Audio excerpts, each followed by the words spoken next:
যে জুলাই পার্লামেন্টারি একটা হয়েছে, সেখানে স্বাক্ষর করেছে বিএনপি, অপরাপর অনেক রাজনৈতিক দল। সেখানে জামাতও স্বাক্ষর করেছে, বৃষ্টিতে ভিজে ছাতা মাথায় দিয়ে তারা স্বাক্ষর করেছে। এরপরে এনসিপি স্বাক্ষর করেনি, তারা এনসিপি স্বাক্ষর না করে কক্সবাজার দিয়ে ঘুরেছে। সেগুলো আপনার ব্যক্তিগত লাইফেও আমরা দেখেছি, টক শোতেও দেখেছি, লাইভ শোতে দেখেছি। এখন আসি যে কথাটি, সেই জিনিসটিকে ঘুরিয়ে দিয়ে বর্তমান অন্তর্বর্তীকালীন সাবেক অন্তর্বর্তীকালীন সরকার যে জিনিসটি করলো, 4টি বিষয় এনে হাজির করে হানা ভোটের আয়োজন করলেন। সেই আয়োজনটা কতটুকু বর্তমান সংবিধানের ধারাবাহিকতা রক্ষা করে, এইখানে স্পষ্ট করেই বলা যায় যে প্রেসিডেন্ট খুব গুরুত্বপূর্ণ মানুষ হয়ে উঠেছিলেন। এই প্রেসিডেন্টের অধীনে যারা আছেন তারা কিন্তু শপথ গ্রহণ করেছিলেন। আমরা খেয়াল আছে আমাদের স্পষ্ট, জামাতের আমির মহোদয় কিন্তু ছুটে গিয়েছিলেন প্রেসিডেন্টের দরবারে। তারপরে ওখানে নাহিদ ইসলাম মহোদয়, তিনি উপদেষ্টা মহোদয় হয়েছিলেন। এই প্রেসিডেন্টই দেশ দীর্ঘদিন যাবৎ চালিয়েছেন। তার মানে একটা সাংবিধানিক ধারাবাহিকতায় দেশ চলেছে। 2/3 সংখ্যাগরিষ্ঠতা হয়েছে। গতকাল আমরা বিএনপির স্থায়ী কমিটির সদস্য, বর্তমান স্বরাষ্ট্রমন্ত্রী সালাউদ্দিন সাহেবের স্পষ্ট বক্তব্য শুনেছি। তার স্পষ্ট বক্তব্য হলো যে জুলাই গণঅভ্যুত্থানের চেতনাকে বাস্তবায়ন করবার জন্য, সংস্কার বাস্তবায়ন করবার জন্য আমরা কিছু বিষয়ে যে ঐক্যমত্য কমিশনের সাথে বসেছি, সেখানে আমরা স্বাক্ষর করেছি। কিছু বিষয়ে একমত হয়েছে, কিছু বিষয়ে নোট অফ ডিসেন্ট দিয়ে একমত হয়েছি, এবং আমরা একটা ঘোষণাপত্র দিয়েছি, নির্বাচনী ইস্তেহার 51 দফা। সেই নির্বাচনী 51 দফা ইস্তেহার আমরা বাস্তবায়ন করবো। তার মানে বিএনপি নির্বাচনী ইস্তেহার, তাদের ইস্তেহার বাস্তবায়ন করবে, এটা স্বাভাবিক কথা। দ্বিতীয় কথা হলো, যে যে বিষয়ে নোট অফ ডিসেন্ট দিয়ে বিএনপি একমত হয়েছিল, সে বিষয়ে বিএনপি নির্দ্বিধায় মেনে নিবে, এটি না মানারই কথা। আর ইতিহাস যদি আমরা পর্যালোচনা করি, ভবিষ্যতের জন্য একেবারে যেভাবে পরবর্তীতে রাতারাতি কেন যেন আমি জানি না কোন সুতার টানে কি কারণে যেন পার্লামেন্টারিটা যেভাবে পাবলিশ হওয়ার কথা ছিল, বিএনপির নোট অফ ডিসেন্ট গুলো আমলে নিয়ে, সেভাবে না হয়ে অন্যভাবে উপস্থাপিত হয়েছে।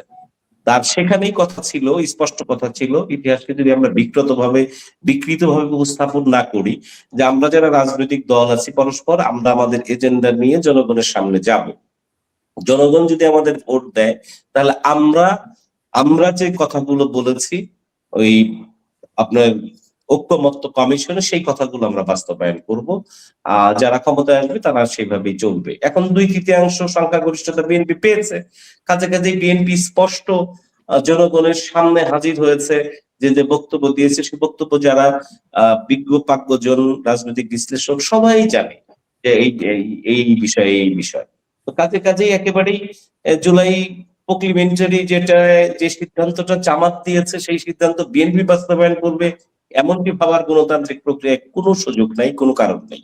গণতান্ত্রিক প্রক্রিয়াই হলো দ্বিমত থাকবে, এখানে আমরা সব আলোচকরা একমত হব এমনটি ভাবার কোনো কারণ নেই। অথবা আমি তাদেরকে হুইসপার করে আমার মতের সাথে একমত করাবো, এমনটিও কোনো সুযোগ নেই।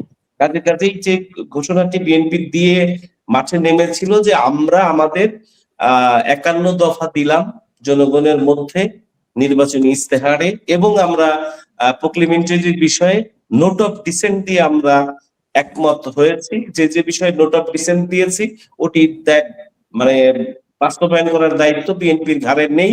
যে যে বিষয়ে আমরা নোট অফ ডিসেন্ট দেইনি, সেই সব বিষয়ে আমরা বাস্তবায়ন করব। সেটি গতকাল সংসদে উপস্থাপন হয়েছে, আলোচনা হয়েছে।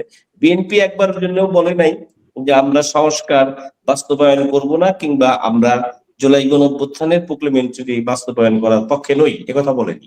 বিএনপি বলেছে যে আমরা যে যে বিষয়ে একমত হয়েছে, সে বিষয়ে আমরা আলোচনা করব, আলোচনা করে আমরা বাস্তবায়ন করব, এবং সংসদে সেই বিষয়ে আলোচনা উপস্থাপিত হবে।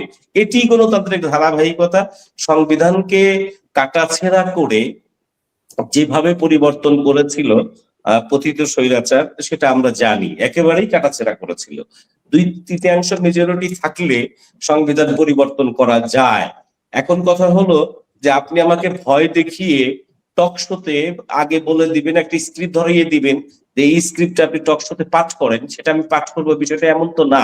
এখন বিএনপি কে আন্দোলনের ভয় দেখায় যদি বিএনপি কে নৈতিক জায়গা থেকে সরিয়ে নিয়ে যায়, তাহলে বিএনপির রাজনৈতিক যে এজেন্ডা, সেই এজেন্ডা থেকে বিএনপি সরে যায়।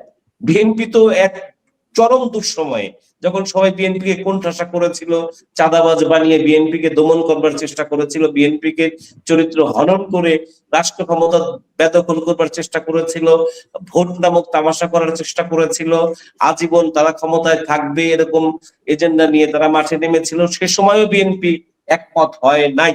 নোট অফ ডিসেন্ট দিয়ে বিএনপি একমত হয়েছে। তার মানে আমরা এই বিষয়ের সাথে একমত না, কিন্তু আপনারা যেহেতু অধিকাংশ রাজনৈতিক দল একমত হয়েছেন, আপনারা ক্ষমতায় আসলে আপনারা বাস্তবায়ন করবেন, কিন্তু এর দায় দায়িত্ব আমরা নিব না। এটা আমরা জানি, এটি হলো সত্য, এটি ট্রুথ। তো এখন সেই ক্ষেত্রে 2/3 মেজরিটি পাওয়ার পর বিএনপি সেসব বিষয়ে দায়িত্ব কেন নিবে না? এটি